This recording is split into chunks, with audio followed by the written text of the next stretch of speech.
I gave him everything, my love, my loyalty, and even paid for his visa to live abroad. But the moment he got what he wanted, he blocked me like I never existed. I was left alone, heartbroken and humiliated. But what he didn't know was that karma had a long memory.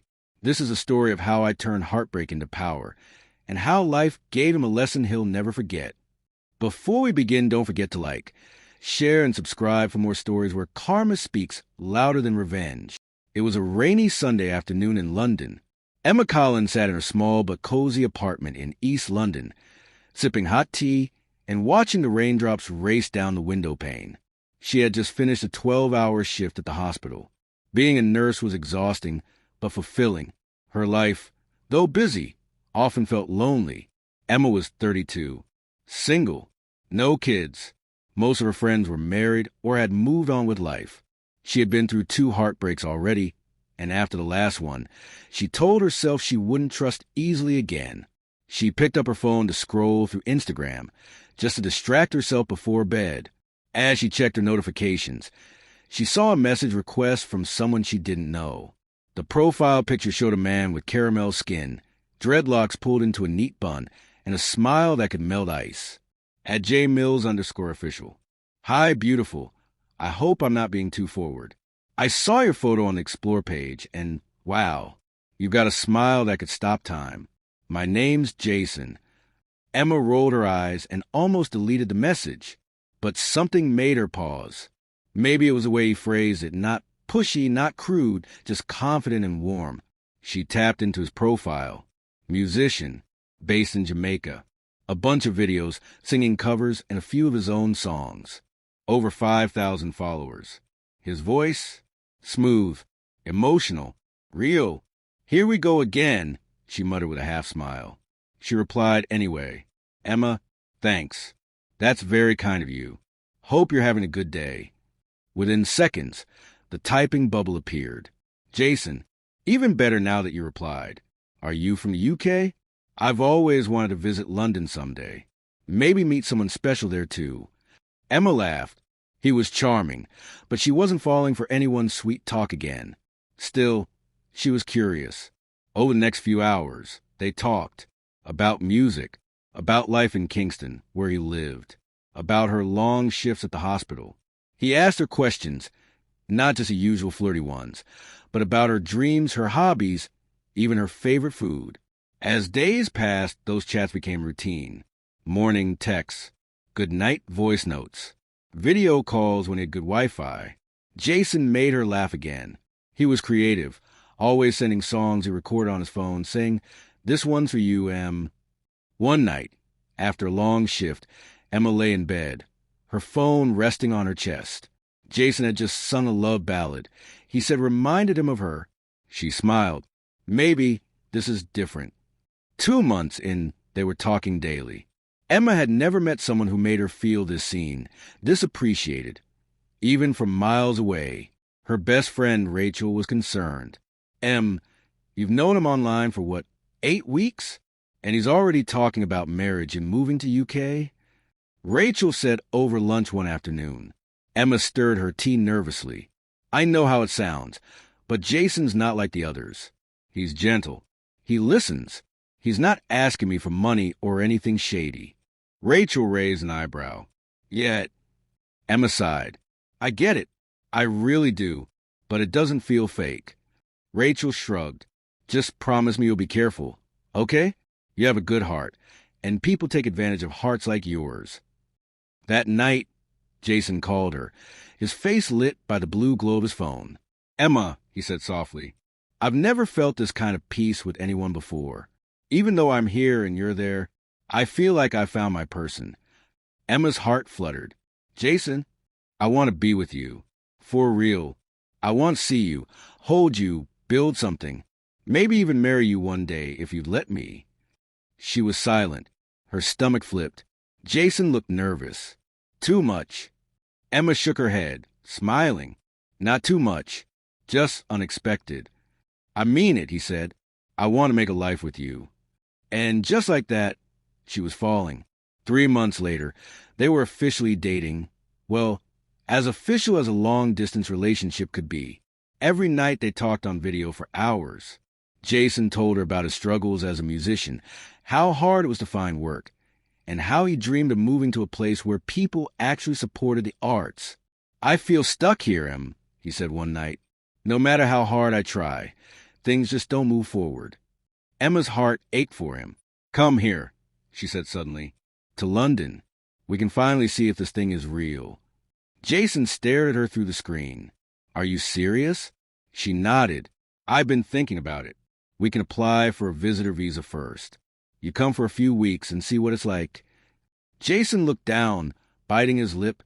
"I don't know if I can afford the application. Things have been tight." Emma didn't even hesitate.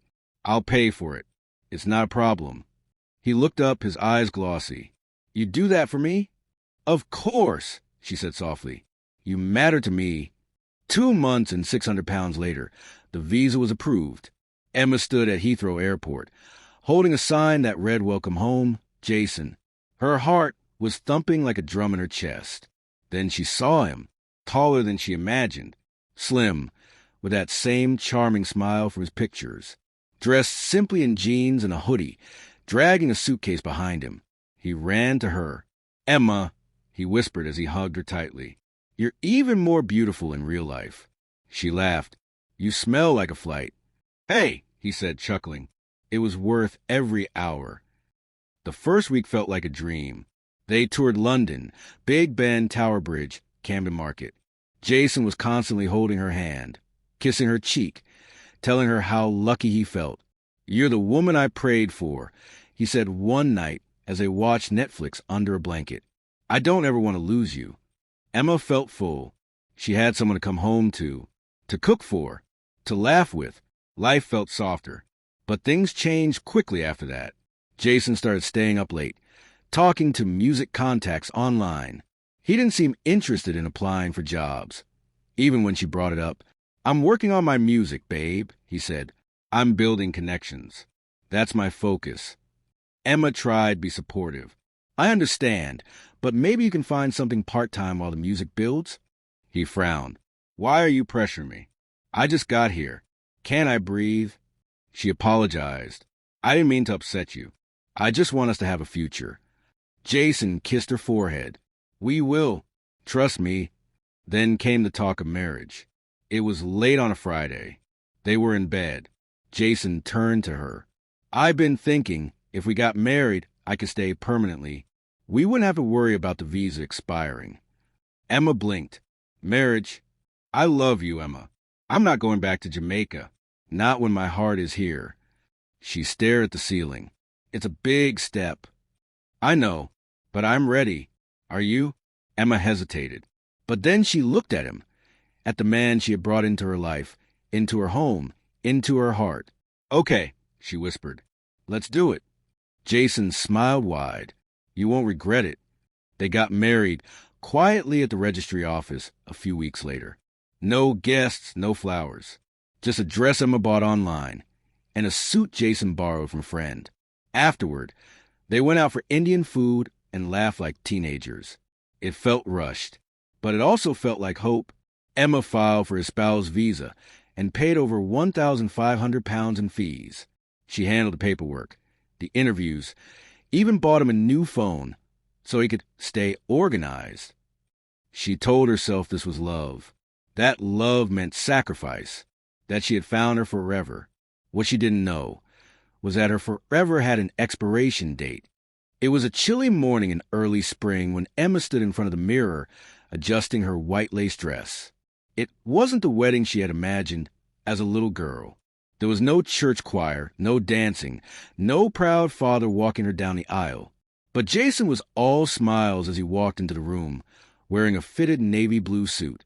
"You look beautiful, Emma," he whispered, wrapping his arms around her waist.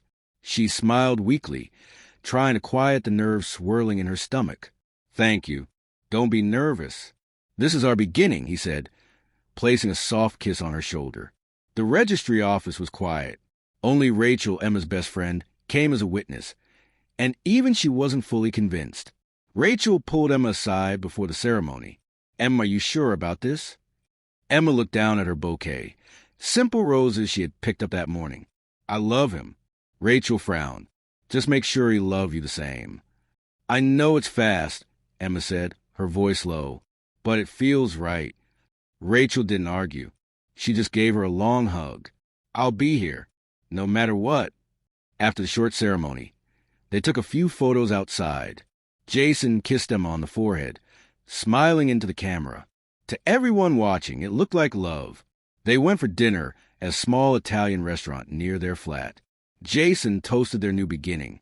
To us. To love. To building a new life together. Emma clinked her glass with his. To forever. The next few weeks passed in a blur of immigration paperwork, visits to the solicitor, and long nights filling out forms. Emma did it all.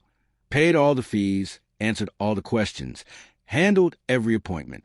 Jason often seemed distracted, staring at his phone or texting late at night. Who's that? Emma asked one evening. Just a music producer, Jason replied. He's helping me with a mixtape. Emma nodded. That's great. He looked up.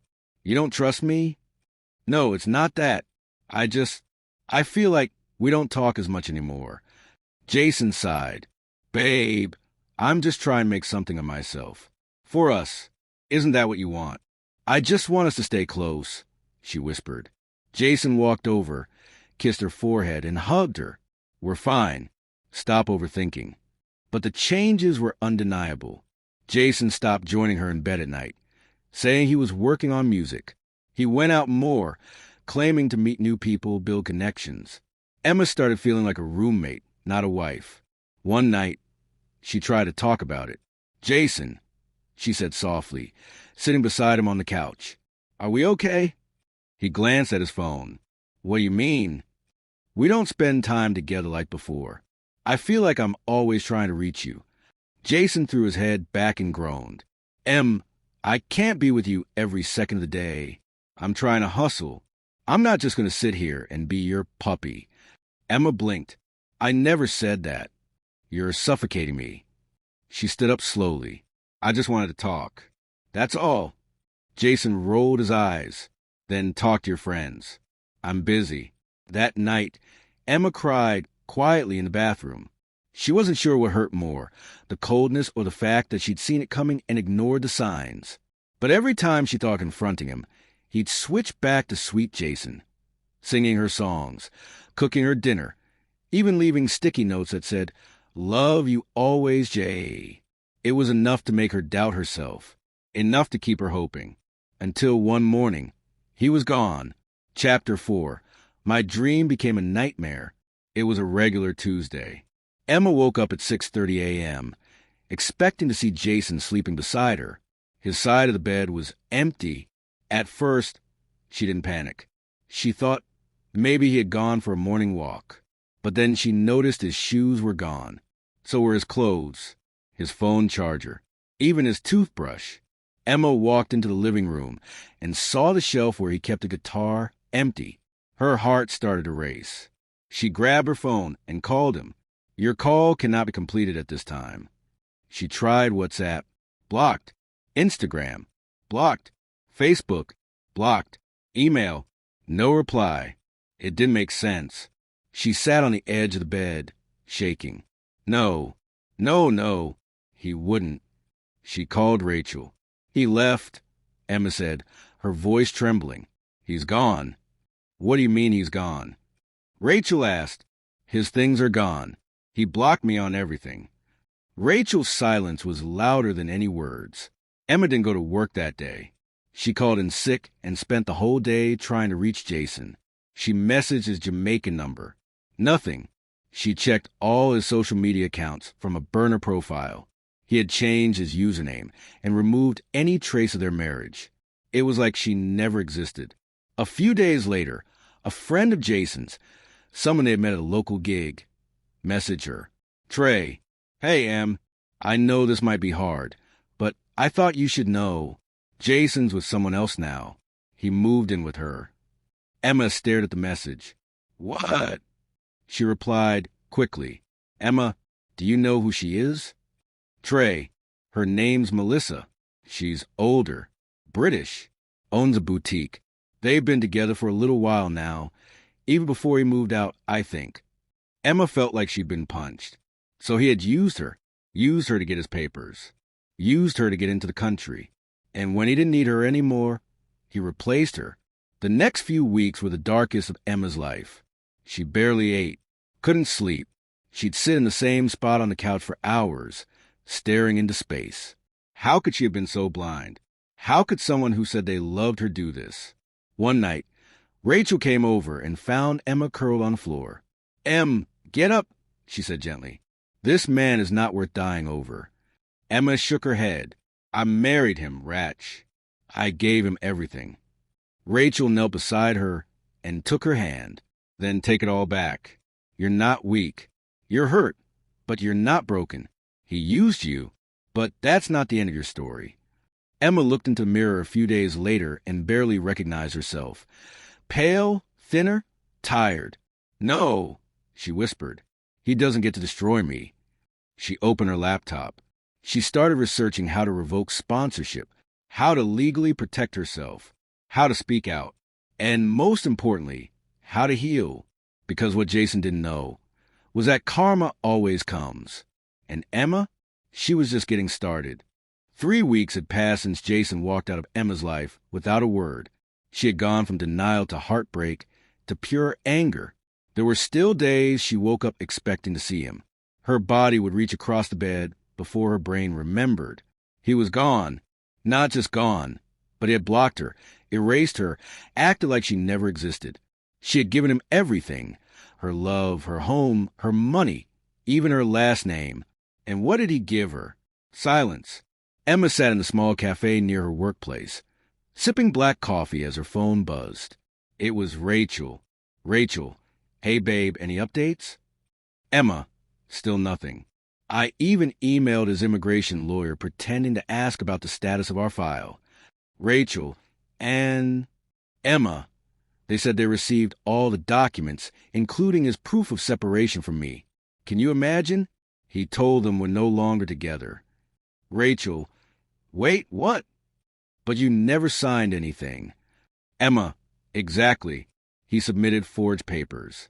"I can't even believe this is real." Rachel paused. "You need to speak to a solicitor, Emma. This isn't just betrayal. It's fraud."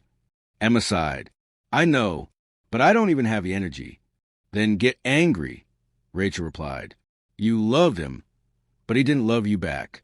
And now he's out there smiling, living off your kindness." Emma stared at her reflection in the cafe window. She didn't recognize herself anymore. That evening, Emma went home and pulled out the wedding photo album. There they were, smiling outside the registry office, holding hands, laughing like they had all the time in the world. She flipped the pages slowly, her eyes filling with tears. "Was any of it real, Jason?" she whispered. She opened Instagram from a new fake account she created. She had searched for him daily. Finally, she found a profile that matched his music tag at @jmillsofficialk. New username. Same smile. His bio now read: musician, dream chaser, London-based, blessed beyond measure. She scrolled. There he was with Melissa, a light-skinned blonde woman in her early 40s, with designer shoes and long manicured nails. They were taking mirror selfies together, eating at expensive restaurants, attending music networking events. Caption: "You believed in me when no one else did. Thank you, Queen." Emma threw her phone on the couch. So that was it. She had been the stepping stone, the paper wife, the visa path. And now Melissa was enjoying the finished product. A few days later, she got a call. Unknown number. She hesitated, then answered. "Hello. Is this Emma Collins?" A man's voice asked. "Yes." "Who's speaking?" "My name is Andrew Scott. I work with UKVI, Immigration Fraud and Sponsorship Review Team. I'd like to ask you a few questions about your spouse, Mr. Jason Miller." Emma froze. Okay. "I'm calling because someone anonymously flagged his case for investigation. There are inconsistencies in his documents, and we've received a tip that the marriage may not be genuine." Emma blinked. "Wait, what?" "We're not accusing you of anything, but if there's anything you'd like to share with us about your relationship, This is your chance. It could help us decide whether to revoke his spouse visa. Emma took a deep breath. This was it, the moment she could speak. Yes, she said, her voice trembling. There's a lot I want to say. Emma sat in a meeting room at the UK Visas and Immigration Office 2 days later. Her palms were sweaty and her heart raced. She had never been in a situation like this before. The investigator, Mr. Scott, was calm, professional, and kind. Take your time, he said. Just start from the beginning. And she did. From the Instagram DM that started it all, to the marriage, to the silence. She showed them evidence, photos, text messages, bank transfers, and the sudden blocking across all platforms. She even showed the fake documents she had received from his lawyer's office. He told the Home Office we were separated, but I never signed anything. I didn't even know, she said. Scott nodded. This helps a lot. Sadly, this isn't the first case we've seen like this. But the level of planning here, it's significant. Emma clenched her jaw. He used me. He never loved me. Scott looked her in the eye. He used you, but now we'll make sure the truth comes out. Later that night, Rachel came over with a bottle of wine and 2 takeaway boxes. To freedom, Rachel said, raising her glass. And to karma finally doing her job. Emma laughed for the first time in weeks. I don't want to be bitter forever, Ratch. Rachel shrugged. A little bitterness makes the revenge taste sweeter. They both burst into laughter.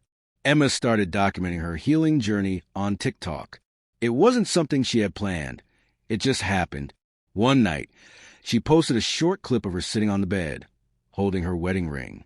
Caption, he used me to get papers, then blocked me like I never existed. But now I'm healing.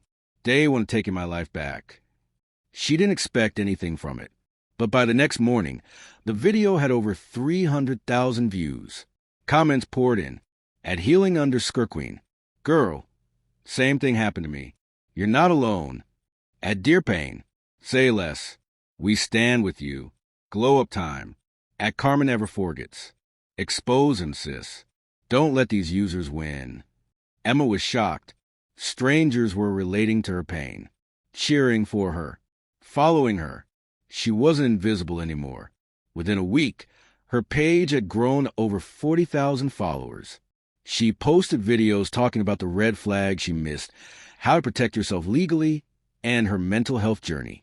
One video, in particular, went viral, where she shared Jason's sudden disappearance and how she was helping immigration investigate the case. The comments exploded, and then something unexpected happened. She got a DM from a private account, at @melly_Glow_K. Hey, Emma, I think we need to talk. I'm Melissa, and I just found out I've been lied to too. Emma stared at the screen. Melissa, the same Melissa Jason left her for. She replied, Emma, I'm listening. A day later, they met in a cafe near Leicester Square. Melissa was nothing like Emma expected. Elegant, yes, but her face was pale, eyes swollen from crying. I had no idea, Melissa whispered. He told me he was single, that his wife had cheated on him and left. Emma stared in disbelief. He told me you were just a friend. Melissa sighed. He moved in with me the day after he left you. He said he had nowhere else to go. Emma clenched her jaw. He had somewhere. With me. Melissa pulled out her phone and showed Emma messages. Jason promising to marry her. Talking about applying for permanent residency through her next. Emma closed her eyes. He's doing it again. Melissa nodded slowly. But I won't be used. Not like this. Emma looked at her. Help me expose him. Melissa's eyes flickered with fire. Let's do it. And just like that, the two women, once rivals without knowing it, became a team. A very dangerous one. Because now, Jason's lies were about to be brought into the light, and the whole world would be watching. Emma stood in front of her mirror, adjusting the collar of her black blazer. Her hair was curled softly around her face, and for the first time in months, she wore lipstick. Deep red, bold, powerful. New day, new me, she whispered. It had been 3 months since Jason walked out of her life. 3 months of crying. 3 months of hurting. But now, she was done hurting. Now she was healing. Her TikTok page had exploded to 100,000 followers. People followed her not just for the drama, but for her honesty, her courage to speak out. She had started a series called Healing After Betrayal, where she shared lessons she learned, how to spot red flags early, how not to lose yourself in someone else's dream, how to love again, but wisely. Each video ended with her saying, "You may have been broken, but you're still whole." People loved her. Brands began reaching out. She was invited on a podcast. Even local newspapers asked for interviews. Meanwhile, Jason's name was slowly beginning to trend, for all the wrong reasons. Melissa had also started sharing her story online. Unlike Emma, she didn't hold back. Melissa's post. He said, "I was the only woman who ever understood him." But he forgot to mention he had a wife who paid for his visa. A wife he blocked. A life he pretended never existed. Well, guess what, Jason? We exist, and we're done being silent. It went viral.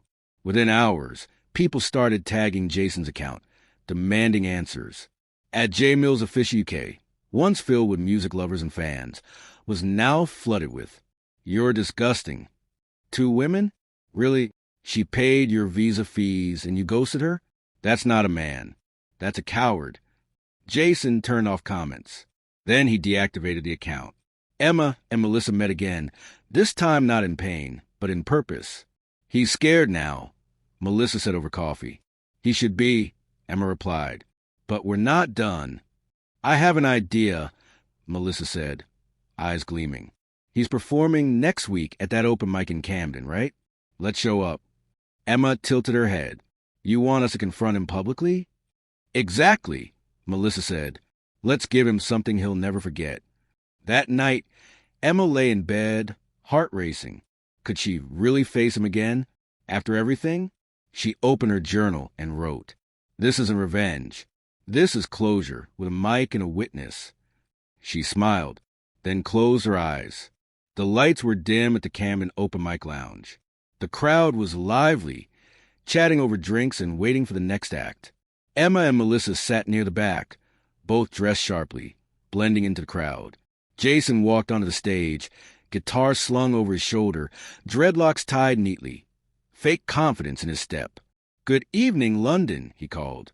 "This one's a song about loyalty and love." Emma almost choked on her drink. Melissa rolled her eyes. "He has no shame." Jason began strumming the guitar, singing a soft melody about being left behind and starting over. Emma stood up. Melissa followed. People noticed. Two women walking straight toward the front of the stage. Jason saw them and froze mid-lyric. Emma stepped forward, microphone in hand. Well, the staff had given it to her when they realized what was happening. Apparently, everyone loved a good scandal. "Jason Miller," Emma said into the mic, "I hope you brought your visa papers tonight, because this performance, it's about to go international." Gasps filled the room. Jason's mouth dropped open. "Emma, what are you doing?" "Speaking," she replied calmly. "Something you forgot to do when you vanished from my life." "Yo, you can't do this here," he stammered. "Oh, but I can," she said, raising the mic. "You see, everyone, this man used me to get to this country. I paid for his visa, gave him a home, married him, and the moment he got what he needed, he blocked me, moved in with another woman, pretended I never existed." The crowd fell silent. Melissa stepped up, and that woman was me. "He told me he was single. Lied to me, too. Jason, you're not just a user, you're a fraud." People began recording. Phones were out. This was going viral. Jason tried to walk off stage, but security blocked him. "We've contacted immigration," Emma said. "They'll be reaching out soon. You might want to warm up your Jamaican accent." Someone in the crowd laughed. Jason looked helpless, angry, humiliated. Emma turned to leave, but paused. "One more thing, Jason." He looked up. "You didn't break me. You exposed yourself. And now the whole world sees what I had to learn the hard way." She walked out, head high, Melissa beside her, free, powerful, whole. Outside, the night air felt crisp against her skin. "You okay?" Melissa asked. Emma smiled. "More than okay." Melissa nodded. He'll never forget tonight. Emma looked up at the sky. Neither will I. It was the night I took myself back. That video hit 1.3 million views in 24 hours. People flooded Emma's inbox with support. At Singly Armstrong, you handled that with class. That was pure power. At Healing After Him, thank you for showing the rest of us how to stand tall. At Men Lie Too, girl, you deserve a movie deal. I'd watch it 10 times. Emma laughed at the last one. A movie? Maybe one day. But for now, she was just happy to be free. And stronger than ever. 2 weeks after the open mic confrontation, Emma received a letter from the Home Office. It was stamped confidential. Her hands trembled as she opened it. This is to inform you that an investigation into the conduct and documentation of Mr. Jason Miller has concluded, based on evidence provided, including your personal testimony, forged documents submitted under your name, and corroborating witness statements. His spouse visa has been revoked. He has 14 days to leave the country or appeal under new grounds. Emma blinked. She reread the letter. Twice. Then she smiled. Karma had finally knocked. That evening, Rachel and Melissa came over. They toasted with glasses of chilled white wine. To victory, Rachel said, raising her glass. To truth, Melissa added. Emma clinked her glass with theirs. To freedom. Jason, meanwhile, was falling apart. Melissa had thrown him out weeks ago. His music opportunities dried up as word of the scandal spread through London's tight-knit creative scene. He tried reaching out to Emma from a new number. Jason, Emma, please. I know I messed up, but I'm in trouble. I'm getting deported. Can you help me talk to the Home Office? Emma stared at the message for a moment, then replied, Emma, no. She blocked him again, this time for good. A few days later, she received a call from a journalist. Miss Collins, we'd love to run your story, full feature. There's a lot of interest around immigration marriages and betrayal. We believe your voice will help many. Emma hesitated. I'm not sure I want to be in the spotlight like that. The journalist replied gently. It's already out there, but with your permission, you get to own the narrative. Emma thought about it, about the women in her DMs, the messages from strangers saying, your story saved me from someone just like him. She agreed. The article went live a week later with the title, I paid for his visa, then he blocked me. One woman's story of betrayal, healing, and justice. Emma's photo was on the front page of the lifestyle section, smiling strong and radiant. The story went viral. More women reached out. Some shared similar experiences. Others just said, thank you for being brave enough to speak. She started a support group online called The Healing Room, a safe space for women healing from betrayal and emotional abuse. Within 2 weeks, it had over 10,000 members. She hosted live chats every Sunday. She shared tools for rebuilding confidence, setting boundaries, and protecting her heart without closing it off. Emma had turned her pain into power, and her scars into purpose. Meanwhile, Jason, he had appealed the visa decision and lost. On the 15th day, immigration officers came to collect him. His final TikTok video before his deportation was shaky and bitter. Jason, in tears, they lied about me. She ruined my life. Don't believe everything you see online. The comments were brutal. At Truth Hurts. No, bro, you ruined your own life. She just told the truth. At Paper Chaser. Should have chased real love instead of a passport. At Team Emma. Enjoy the flight airplane. Karma is never late. Jason was gone. And for the first time in a long time, Emma felt light. Not because he was punished, but because she was finally free.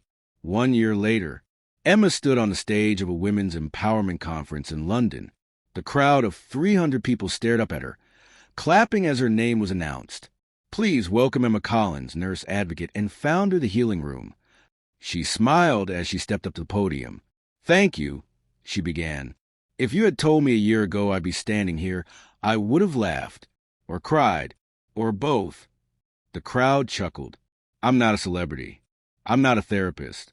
I'm just a woman who was lied to, betrayed, used, and still chose to stand back up. She took a deep breath. I fell in love with someone who never truly existed. I gave him everything, my heart, my money, my trust, and he gave me silence. But I'm not here to talk about him. I'm here to talk about me. And about you. The crowd was silent now, listening. You see, when someone breaks you, they think they've ended your story. But they haven't. They've only ended their chapter in your life. And trust me, the next chapter? That's where you rise. Applause erupted. After the speech, a woman approached her with tears in her eyes. You helped me leave a man who was slowly destroying me, she whispered. I just wanted to say thank you. Emma hugged her tightly. You're not alone, she said. You're never alone. Later that night, Emma walked into her flat, the same one Jason used to live in, but now it felt completely hers.